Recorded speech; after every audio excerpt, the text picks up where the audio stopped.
नमस्कार बच्चों, हम अपनी पाठ्य पुस्तक विधान भाग 2 का पहला अध्याय है सिविल वेडिंग। उस अध्याय का अध्ययन हमें कर रहे हैं। इसके हमने 3 भाग पढ़ लिए हैं। मनोहर श्याम जोशी द्वारा रचित ये अध्याय है। इसमें हमने देखा कि इस कहानी के जो नायक हैं यशोधर बाबू या वाई.डी. पंत, वे अपने परिवार के मतभेद के चलते, अपने परिवार से छोटी छोटी बातों में उनका मतभेद होता रहता है। इस कारण वे घर देर से आने का प्रयास करने लगे हैं। अब देर से आने के लिए उनका जो कार्यालय है उनका समय तो शाम 5 बजे समाप्त हो जाता है, लेकिन थोड़ी देर और कार्यालय में काम करते रहते हैं। उसके बाद में कोई साग सब्जी लाना, किसी से मिलना जुलना करना होता है, वह कर लेते हैं। उसके बाद में उनके कार्यालय से घर जाने के रास्ते में बीच में बिड़ला मंदिर पड़ता है, तो उस बिड़ला मंदिर में बैठ करके और कोई प्रवचन वगैरह सुनने लगते हैं। तो चाहे कार्यालय का समय 5:30 बजे समाप्त होता हो, लेकिन घर 8 बजे से पहले वो नहीं पहुंचते और भगवान के प्रवचन सुनने में अपना समय अधिक व्यतीत करने लगे हैं। अब देखो, आज आगे पढ़ते हैं। अफसोस, आज प्रवचन सुनने में यशोधर जी का मन खास नहीं लगा। सच तो यह है कि भीतर से बहुत ज़्यादा धार्मिक अथवा कर्मकांडी वे हैं नहीं। किसके लिए कहा है? यशोधर बाबू के लिए। उनका धार्मिक बातों में, जो ईश्वर के प्रवचन सुन रहे थे ना, चल रहे थे वहाँ पर, ईश्वर से संबंधित भाषण चल रहे थे, प्रवचन बोल सकते हो आप, भाषण भी, तो धार्मिक प्रवचन हैं, धार्मिक भाषण हैं। उन भाषणों को सुनने में यशोधर बाबू का मन नहीं लग रहा था। अब मन क्यों नहीं लग रहा था? क्योंकि वे ज़्यादा धार्मिक हैं नहीं। अब ज़्यादा धार्मिक हैं नहीं तो फिर वे मंदिर में बैठ करके क्यों सुनने का प्रयास कर रहे हैं? वो इसलिए कि वे जितना हो सके उतना देर से घर जाना चाहते हैं। अब ये बात आपको पता ही है कि देर से घर क्यों जाना चाहते हैं, क्योंकि उनकी पत्नी और उनके बच्चों के साथ उनकी हर बात पर मनमुटाव होता रहता है। अब मनमुटाव क्यों होता है? क्योंकि यशोधर बाबू थोड़े पुराने रीति रिवाजों को, पुराने मूल्यों को, आदर्शों को मानने वाले हैं। इसके विपरीत उनकी पत्नी और उनके बच्चे आधुनिक रीति रिवाजों को मानने वाले हैं। इस बात पर थोड़ा उनका मतभेद होता रहता है। हाँ, इस संबंध में अपने मर्यादा पुरुष किशनदा द्वारा स्थापित मानक हमेशा उनके सामने रहे हैं।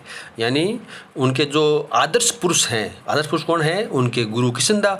उन किशनदा ने जो मानक अंग्रेजी में हो जाता है स्टैंडर्ड, जो स्थापित कर दिए हैं, जो मानक स्थापित कर दिए हैं, वे उनके सामने रहे हैं कि उनको क्या क्या करना चाहिए। उन्होंने क्या कहा था कि जैसे जैसे उम्र ढल रही है वैसे वैसे वह भी किशनदा की तरह रोज मंदिर जाने, संध्या पूजा करने और गीता प्रेस गोरखपुर, ये गीता प्रेस गोरखपुर है, इसमें धार्मिक पुस्तकें छपती हैं, प्रिंट होती हैं, तो गीता प्रेस गोरखपुर की किताबें पढ़ने का यत्न करने लगे हैं। जैसे जैसे उम्र ढल रही है वैसे वैसे ही वे मंदिर जाने लगे हैं, जैसे किशनदा जाया करते थे। संध्या पूजा यानी शाम की आरती करने लगे हैं, और गीता प्रेस गोरखपुर जिसमें धार्मिक किताबें प्रकाशित होती हैं, वे पुस्तकें पढ़ना शुरू कर दिया है। अगर अभी कभी उनका मन शिकायत करता कि ये इन सब में लग नहीं पा रहा हूँ, तब उससे कहते कि भाई लगना चाहिए, क्योंकि वे मन से धार्मिक नहीं थे, इसलिए उनका धर्म के प्रति ज़्यादा लगाव जुड़ाव नहीं हो रहा था। इसलिए वे मन से अपने आप को, मन को समझाते कि भाई अब तो उम्र हो गई है, मन धार्मिक पुस्तकों में, धर्म से संबंधित बातों में लगना चाहिए। अब तो मोह माया के साथ साथ भगवत भजन को भी कुछ स्थान देना ही होगा। नई पीढ़ी को देखकर राजपाट तुम लोग जाओ बाट बन प्रदेश की, कि मतलब अब तुम्हें संन्यास लेने का समय आ गया है। जो करते हैं, जैसा करते हैं करें। किसके लिए कहा गया है? नई पीढ़ी के लिए, कि अब हमारा वानप्रस्थ यानी जो घर परिवार है, जो जिम्मेदारियां हैं, उनसे हमें मुक्त होने का समय आ गया है। अब जो नई पीढ़ी है वो जैसा करती है वैसा करे। हमें तो अब इस वर्ल्ड की नहीं, उसकी इस लाइफ की नहीं, उसकी चिंता करनी है।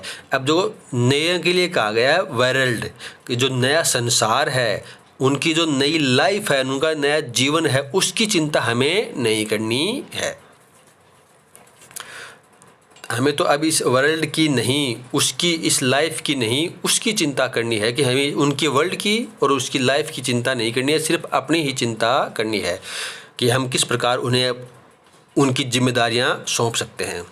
वैसे अगर बच्चे सलाह मांगें, अनुभव का आदर करें तो अच्छा लगता है। अब नहीं मांगेंगे तो न मांगे। अब उनके भी मन में है कि यदि बच्चे उनसे सलाह मांगें, किसी बात पर कोई विचार विमर्श करें तो उन्हें अच्छा लगेगा, उन्हें अपने अनुभवों का ज्ञान है अपनी नई पीढ़ी को सौंपने में। लेकिन जब बच्चे नहीं मांगते हैं तो भाई नहीं मांगे। यशोधर बाबू ने फिर अपने को झिड़का मतलब अपने को संभाला, होश में आए। क्यों आए? क्योंकि वहाँ पर बैठे थे मंदिर में और बातें सोच रहे थी घर की सारे मंदिर में बैठ करके धार्मिक प्रवचन सुनते हुए थे। उनका शरीर था मंदिर में बैठा, लेकिन उनका मन था घर परिवार की बातों में ही लग रहा था। इसलिए उन्होंने अपने आप को झिड़का कि ये भी क्या हुआ कि मन को समझाने में फिर भटक गए। गीता महिमा सुनो कि मन को समझाने के लिए तो ही यहाँ पर बैठे हैं और यहाँ पर बैठ करके भी भगवान के प्रवचन नहीं सुन रहे हैं, मन के ही भटकने में खोए हुए हैं। सुनने लगे मगर व्याख्या में जनार्दन शब्द, जनार्दन किसे बोलते हैं? ईश्वर का लिया है, जनार्दन ईश्वर का पर्यायवाची। तो फिर वे ईश्वर के प्रवचन सुनने लगे और जब ईश्वर के प्रवचन में वो बातें कोई समझा रहे थे, कोई व्याख्या कर रहे थे, जो प्रवचन दे रहे थे वे, तो उसमें उन्होंने जनार्दन शब्द बोला और जनार्दन शब्द जो सुनाई पड़ा तो उन्हें अपने जीजा जनार्दन जोशी की याद हो आई। फिर से उनका मन भटकने लगा। परसों ही कार्ड आया है कि उनकी तबीयत खराब है। यशोधर बाबू सोचने लगे कि जीजा जी का हाल पूछने अहमदाबाद जाना ही होगा। ऐसा सोचते ही उन्हें यह भी ख्याल आया कि यह प्रस्ताव उनकी पत्नी और बच्चों को पसंद नहीं आएगा। उनके जीजा जी की तबीयत खराब है, अहमदाबाद में रहते हैं वो, और अपने यशोधर बाबू रहते हैं दिल्ली में। तो उनके मन में इच्छा हुई कि भाई तबीयत खराब है तो हाल चाल पूछने के लिए अहमदाबाद जाना ही चाहिए। लेकिन उनके मन में ये बात भी आई कि अगर ये बात हम अपने घर वालों को कहेंगे तो करते ही पत्नी और बच्चों को ये प्रस्ताव पसंद नहीं आएगा। सारा संयुक्त परिवार बिखर गया है।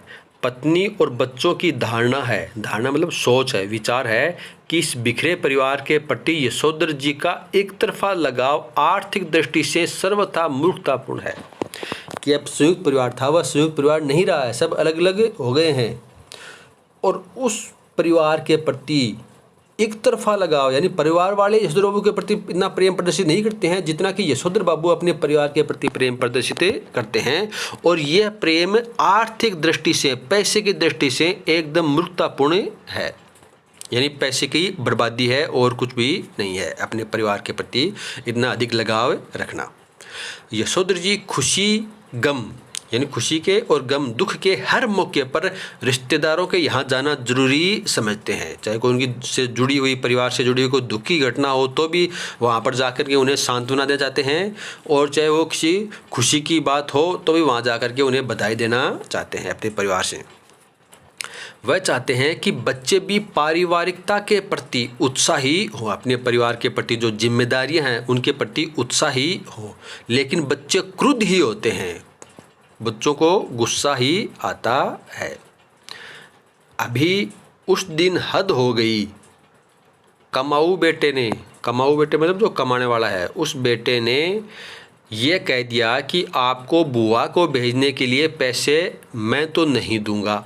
यशोधर बाबू को कहना पड़े कि अभी तुम्हारे बब्बा की इतनी साख है कि 100 रुपये उधार ले सके, कि तुम्हारे बब्बा की इतनी पहुंच है, पहचान है कि वह 100 रुपये उधार लेकर के अपनी बहन को, यानी उसकी बुआ को भेज सकता है। अपनी बुआ को भेजने के लिए 100 रुपये भेजने के लिए जो उसका पुत्र कमा रहा था, जो एक प्राइवेट कंपनी में नौकरी लग गया था, तो उसने रुपये देने से मना कर दिया। यशोधर जी का नारा, क्या नारा है? हमारा तो शेप ही ऐसा ठहरा। शेप मतलब वैसे तो होता है आकार, कि तो हमारा आकार ही ऐसा है, हमारा तो जो ये है जीने का तरीका है, जीवन जीने का जो तरीका है ना वह ही ऐसा ही है।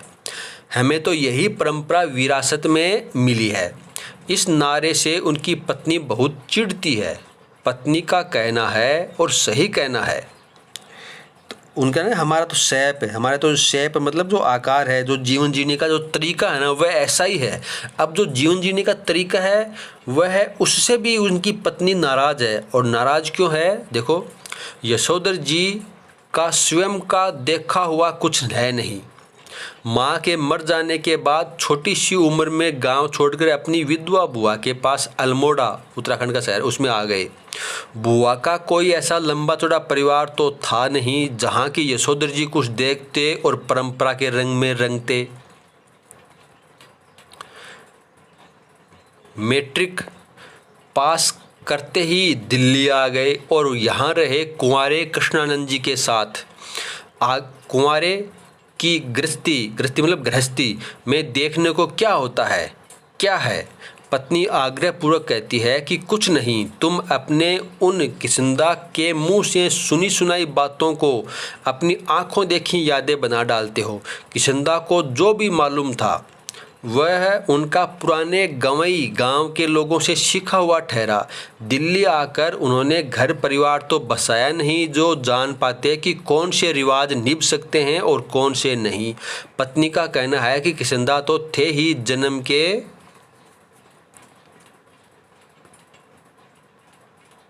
बूढ़े। तुम्हें क्या सुर लगा है जो उनका बुढ़ापा खुद ओढ़ने लगे हो? तुम शुरू से तो ऐसे नहीं थे।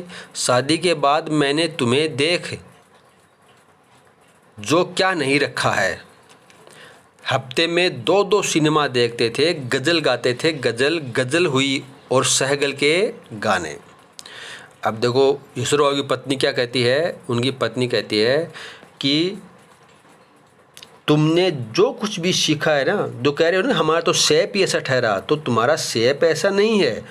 उनकी पत्नी का कहना भी सही है कि तुमने कुछ देखा ही नहीं है जीवन में। तुम्हारे बचपन में माँ मर गई, माँ मरने के बाद में विधवा बुआ के पास चले गए और वहाँ भी कोई लंबा चौड़ा परिवार था नहीं, संयुक्त परिवार नहीं था। तो संयुक्त परिवार में कौन सी परंपराएं निभ सकती हैं, कौन सी नहीं निभती हैं, तो ये तुम वहाँ भी नहीं देख पाए। फिर मैट्रिक पास करते ही, 12वीं पास करते ही तुम आ गए दिल्ली और दिल्ली रहे कुंवारे कृष्णानंद जी के पास, किसिंदा के पास। अब कुंवारों के गृहस्थी में कुछ होता नहीं है कि उनके घर पर के रह करके भी ये सीखते हैं कि कृष्णदा अपने कौन कौन सी संयुक्त परिवार की जो रीति रिवाज हैं, प्रथाएं हैं, उनका निबाह कर पाते हैं और कौन सी का निबाह है नहीं कर पाते हैं। और तुम केवल सुनी सुनाई जो कृष्णानंद की बात सुनी ना, उन सुनी सुनाई बातों को ही सच मान रहे हो। और किसिंदा का जो बुढ़ापा है वह तुम जानबूझ करके खुद ओढ़ने का प्रयास करने लगे हो, जबकि तुम शुरू में ऐसे नहीं थे। जानबूझ कर तुम ऐसा बनने का प्रयास कर रहे हो। उनकी पत्नी कहती है कि जब शादी हुई थी ना तब भी मैंने तुम्हें देखा था, तुम हफ्ते में 2-2 सिनेमा देखते थे, यानी 2-2 बार, एक हफ्ते में 2 बार फिल्म देख के आते थे और गज़ल गाते थे, वो भी सहगल की गज़लें गाते थे। ये उनकी पत्नी ने तो इस तरह को कहा कि तुम्हारा शेप ऐसा नहीं है, तुम्हारा आकार ऐसा नहीं है, तुम्हारे जीवन जीने का ढंग ऐसा नहीं है, तुमने जानबूझ करके बुढ़ापा ओढ़ रखा है। यशोधर बाबू स्वीकार करते हैं कि उनमें कुछ परिवर्तन हुआ है, लेकिन वह समझते हैं कि उम्र के साथ साथ बुजुर्गियत आना ठीक ही है। बुजुर्गियत माने बड़प्पन आना, कि उम्र के साथ थोड़ा तो बहुत बड़प्पन आनी ही चाहिए। पत्नी से वह कहते हैं कि जिस तरह तुमने बुढ़िया काल मतलब वृद्धावस्था में यह बगैर बाह का ब्लाउज पहनना, रसोई के बाहर दाल भात खा लेना, यह ऊंची हील वाली सैंडल पहनना और ऐसे ही 50 काम अपनी बेटी की सलाह पर शुरू कर दिए हैं, मुझे तो वे समहाउ इम्प्रॉपर ही मालूम होते हैं। कि उम्र के साथ साथ थोड़ा बड़प्पन आना आवश्यक है, अनिवार्य है, ज़रूरी है, लेकिन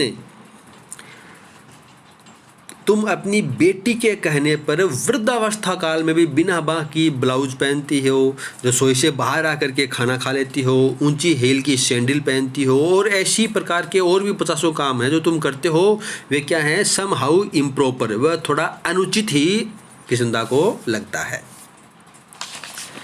एनीवे मतलब किसी भी तरह, मैं तुम्हें ऐसा करने से रोक नहीं रहा हूँ, तुम ऐसा करती हो और वे सब क्या हैं? इम्प्रॉपर हैं, उचित नहीं हैं, अनुचित हैं, जो किसंदा को लगते हैं कि वे अनुचित हैं, फिर भी मैं तुम्हें ऐसा करने से रोकता नहीं हूँ। देयरफॉर, इसलिए तुम लोगों को भी मेरे जीने के ढंग पर कोई ऐतराज़ नहीं होना चाहिए। अब वो कहने कि तुम्हारा जीवन जीने का तरीका सही नहीं है, तुम जानबूझ के बुढ़ापा ओढ़ रहे हो, उनकी पत्नी ने कहा।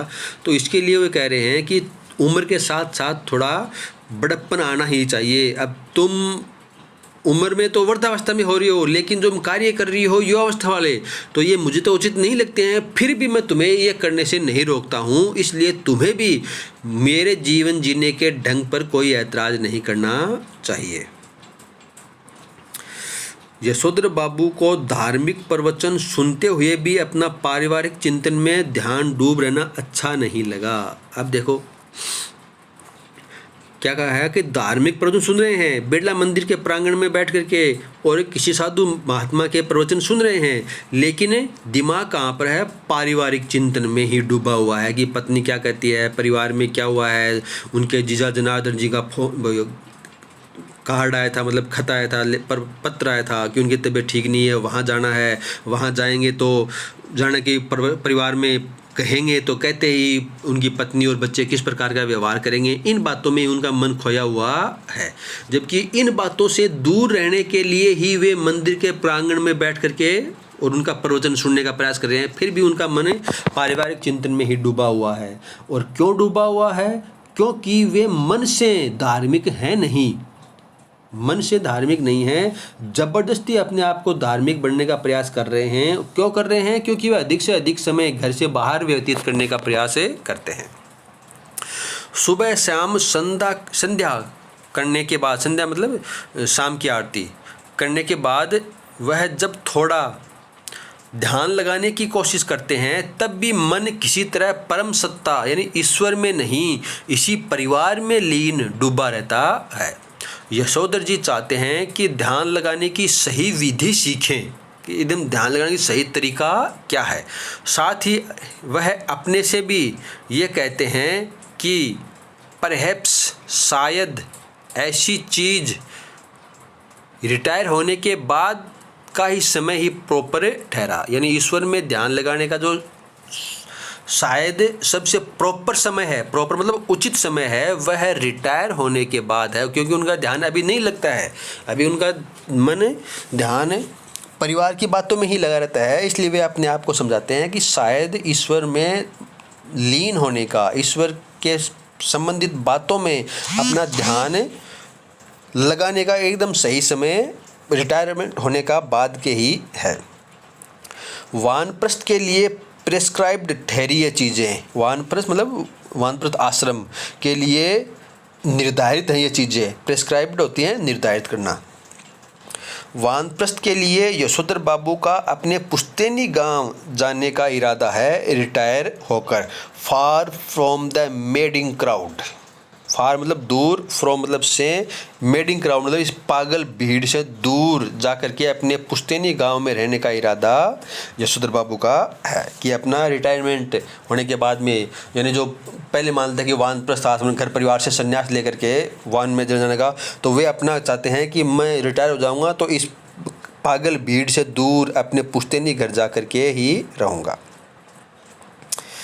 इस तरह की तमाम बातें यशोधर बाबू पैदाइशी बुजुर्गवार किसंदा के शब्दों में और उनके ही लहजे में कहा करते हैं, और कहकर उनकी ही तरह की वह झेंपी सी लगभग नकली सी हंसी हंस देते हैं। जब तक किसंदा दिल्ली में रहे, यशोधर बाबू नित्य नियम से हर दूसरी शाम उनके दरबार में हाजिरी लगाने पहुंचते रहे।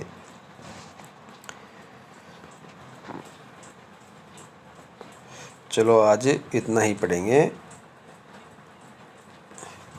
बाकी का अध्ययन हमें इसके आगे का कल करेंगे। धन्यवाद।